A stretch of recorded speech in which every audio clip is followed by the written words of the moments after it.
The second session of the 2020 Ohio Beef Cattle Nutrition and Management School was hosted by the Ohio State University Extension Beef Team on February 12th in Woodville and repeated the following evening in Newark, Ohio. During that second session, Ted Wiseman, Ohio State University Extension Educator in Perry County, explained how to properly sample forages and why it is so important to test the quality of our forages rather than randomly offering them to our livestock. This is Ted's presentation. But hopefully I will show you why we should be forage sampling, especially the last 2 years. Al and Jason have some samples over there for you to look at. If we didn't have the numbers out there, I guarantee you wouldn't be able to pick out which one was the best one just by looking at it. We've done it before, you can't do it. This is just a slide that's been around for years. You know, this past spring, where were we making our hay? Both first and second at the same time, right? Clear out here. And when we get into this older growth, we've got more lignin or fiber. The lignin is the part of that plant that gives it strength. So these stems will stand up, get more percentage of stems. Where we have younger growth, we have higher minerals, higher leaves, higher protein. So the balance is, where do we decide to make that hay? If the weatherman is lying to us and telling us we have 2 or 3 days ahead that's going to be dry. We want to try to balance that digestibility along with yield, right? You know, we can cut it clear down here and have great stuff, but not enough of it. So it's a balance act, weather determined anymore. But if we are going to sample, how many samples do we need to take?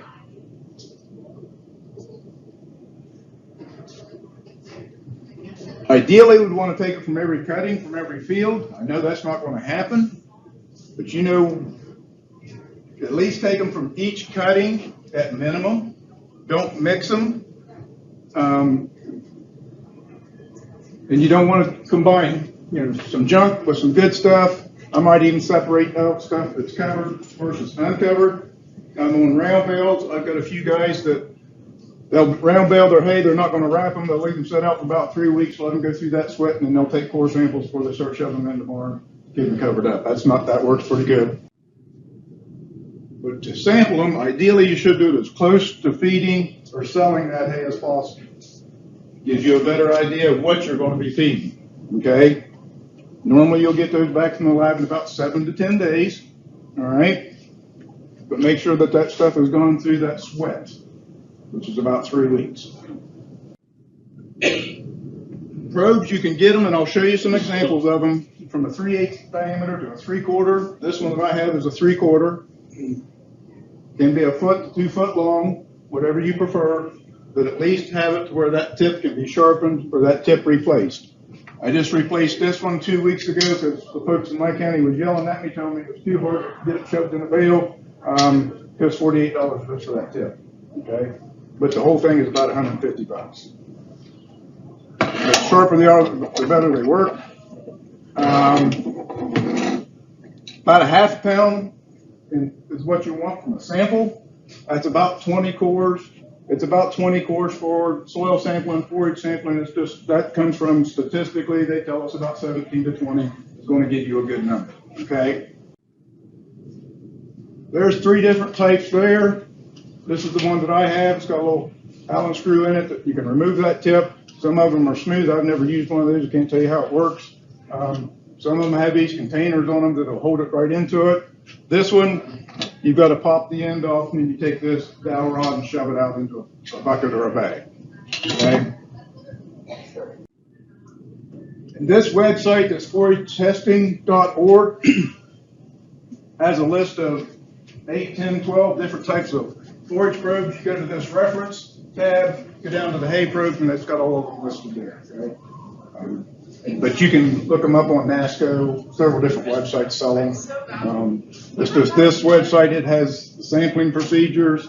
Also has some of the analytics on how labs should do the protocols for what they need to do forage testing as well. There's just some of the different ones that are out there. All kinds of different prices. This type here, you just attach that bag right to the end of it, shove that forage sample in a bag, and then you take a dowel rod and clean it out. You don't have to pop the end off of it. This one goes into this tube, and screws off the end. You can pull it out. This one's also open-ended, so you don't have to pop the cap off. These push-in designs, these needles, like the 3/8 inch ones, I've never used one, but I would be cautious of using those because you'd have to make sure that tip is awful sharp to make sure when you shove it into a bale, it's going to cut that stem and not bias that sample. So I'd be wary of those, okay? This one at the bottom is a silage probe, $1,200. I think for like when you had a bunker silo and you had to shove it clear down to several feet to get a silage analysis, it's there. Comes with a crank.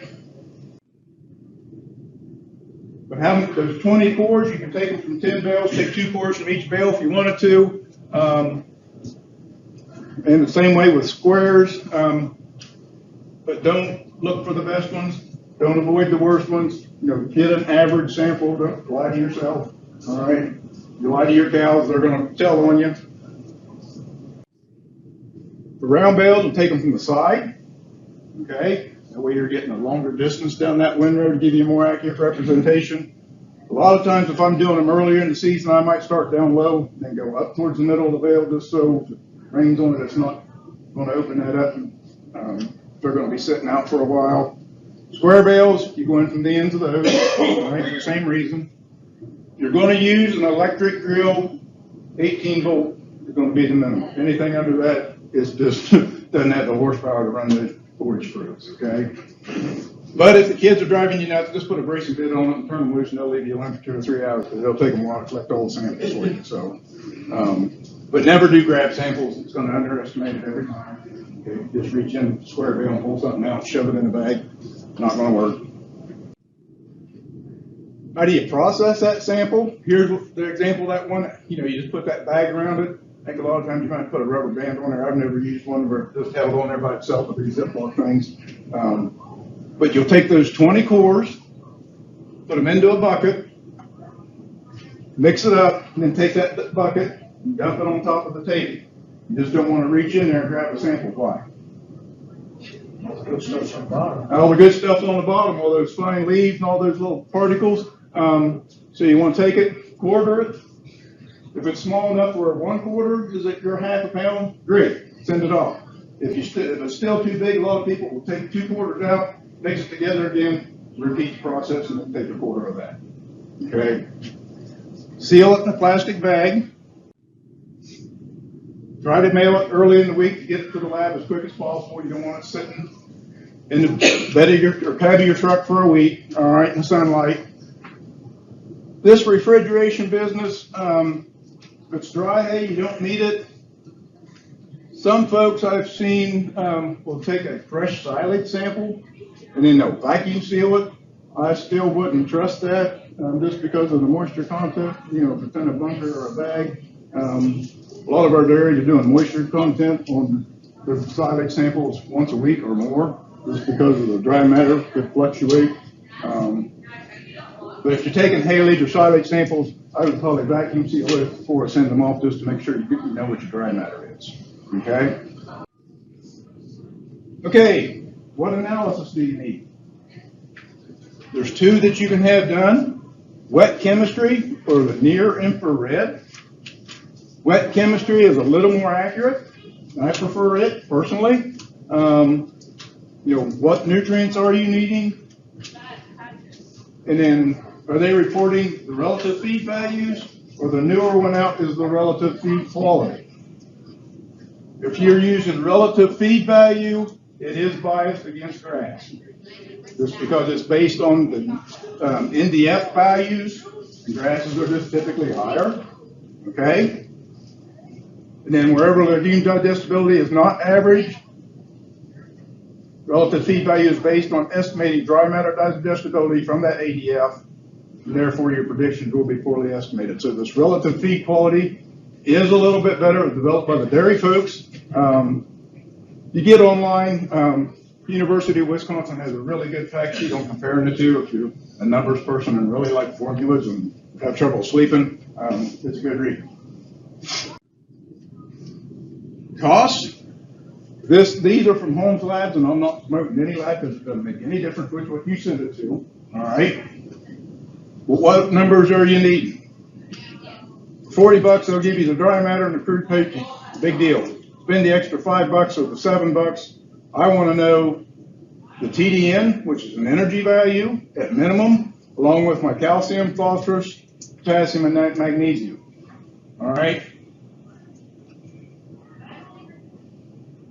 And then this $50 one will give you the relative feed value as well as, let's see. Oh, no. Yeah, this $45 one will give it to you too. I thought there was two of them that had it. But for some reason, I don't know why in this $47 one they don't give it to you.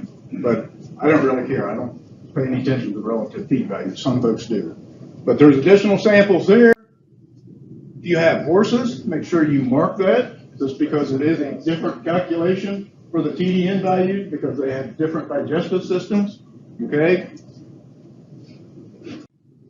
And if you want any specific tests, I mean, if you did that test before, it throws all these in there, so you might as well do it instead of these individual ones. Selenium, not so much for our part of the country. Out west, we have to worry about some selenium values. Nitrates, you guys chopping silage. What type of year did we worry about nitrates? Drought years. Yeah, there's a specific procedure of sampling for that too. So this is the result. I'll show you three different types of results. Oops, hit the wrong button. This happens to be what it looks like from Holmes Labs. And again, I'm not promoting it. It's just that's who I send some of them to. But the as-is column, only use that for your moisture content or your dry matter content. Everything else you want to look at on dry matter basis. Okay. The values that I like to look at is crude protein. And available crude protein, depending on what test you get. You know, Dr. Flaherty talked last week, look at available protein. Because if we have hay that heats up, it's a process called the Maillard reaction. Nitrogen, those proteins will bind to each other. You ever bale hay, the granddad called it a little bit tough, water dripping out of it, almost on some of his. But the bale turns chocolate colored or almost black. That's the Maillard reaction. Cows kind of like it. It doesn't do them any good protein-wise. But then I like to look at the acid detergent fiber. We like these numbers to be low. And you can see the difference between grasses and legumes. The grasses are a little bit higher in these fiber, and that's what biases that relative feed value. But this is where we want them to be, or hope for them to be. The big one that I like is total digestible nutrient. That tells me how much energy is in that forage. It's the crude protein, carbs, and fats. We like to have them in the 50s or 60s or better. And then here's this relative feed value. It's just a number. 100, think of it as about a mid-bloom alfalfa as far as quality, okay? But this tells me nothing. I know what TDN number I need for my cows. And I can calculate what's missing or what I need to add, and I'll show you a chart here in a minute. Nitrates, there's those levels there. If it is a drought year, work closely with your nutritionist. Make sure you're where you're at, where you need to be, and how much that you can feed. Here's one from SureTech. This one did have the available protein there. You can see the difference. That wasn't from this year. This sample was from 2 years ago.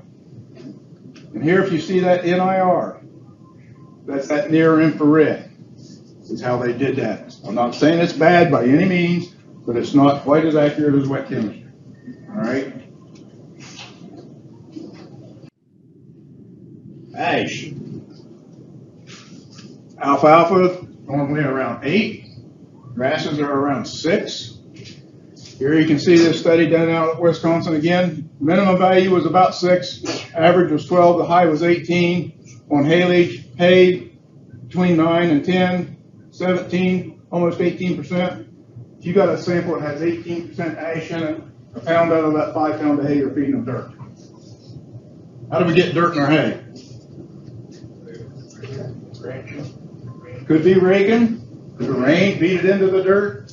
How many of you have those disc mowers? like to tip them teeth down to get every top inch above the ground, right? I can add dirt to it. You take that rotary or that disc mower and you tilt it too low, you got orchard grass. Where's the growing point of orchard grass? Top 2 inches above ground. We've had producers when those first come out cutting it too low and they're killing their orchard grass. Okay, so just be aware of that. But if you got high ash content, you're feeding dirt. Here's one I just, I think it's a mill in this county that's sending it to this Rock River. Pretty detailed. I think this is a near infrared test for results as well. But they give you a whole lot more stuff in here. Remember last week, Francis was talking about the fatty acids. Here's some of them here. You know, one to produce milk, one more of the others will produce marbling. This one will even give you some of the amino acids. Lots of information on there. This particular outfit did the RFD and the RFQs. So there you can see just what that difference is. Still, to me, it's just a number. It doesn't tell me what I want to know. Here's their TDN. Depends on what they're basing that on. Here's OARDC's dairy recommendations. The NRC for dairy, 2001, 2006. They did this one for dairy. But the NRC, these books, I don't expect any of you to go out and buy one. These are the nutritionist Bibles. These are redone every 10 years. There's thousands of dollars and hundreds and thousands of different studies that go into each chapter of these. I mean, there's a chapter just on minerals, one on feed intake. They've got some really sick people that like numbers, and they'll do all these fancy simulations on how much energy it takes when a cow's in mud, wind, rain. This one's from 2000. Jason, back in the day, when we had these, we thought we was in high cotton, buddy. These are stories just for computers from a long time ago. I still have a reader for that in my office, so I can read out. Oh, really? I'll have to look, see if I still have anything I need to copy off of that. But anyway, that's where all these numbers are coming from. So it's not something somebody pulled out of their hat. You need to find these numbers. State specialists around the country will use these, and they'll have fact sheets out that will have these numbers in them. We used to be able to pull tables up out of the back online, but I haven't been able to do it. But in the back, they also have the nutrient values of grains, all the feedstuffs that we would have in there. Okay? What's protein content of corn, by the way? 7. Used to be 9, now it's 7. Yeah, we're kind of shifted towards the carbohydrate side for the ethanol plants, but just be aware of that. Here's some tables. I just threw some numbers together just to show you different TDN levels, and this is in an article that Stan put up on the Beef Team newsletter. And he's got some great articles on the Beef Team newsletter of dealing with low quality forages. But if we're down in here, 0.4, 0.35 TDN, 6% crude proteins, here's how much corn, here's how much soybean meal we're going to need to add just to get those girls. This is the last 3 months of gestation. TDN requirements is 49. All right. And this is just maintenance, folks. I'm not talking about them standing in the crap they're standing in outside right now in the mud and rain and everything else. Okay. This is just maintenance. If they're in deep mud, knee deep mud, add another 30% to that, at least. All right. We get it to calving, TDN goes up to 54. You can see we got to be up to about a 60 TDN or 0.6, just the way I did the calculations here. 10% crude protein, and the hay will take care of it. Back here, 8% protein, wasn't quite enough, 9 was, but about a 55 TDN. We get the peak milk production, it's got to be 60 and 10 before it meets it there. If we're back here at 0.35, 6% crude protein, we're feeding them about 11.5 pounds of corn, pound and a half of soybean meal, just to meet their maintenance. Did we have crap like this last year? Yep.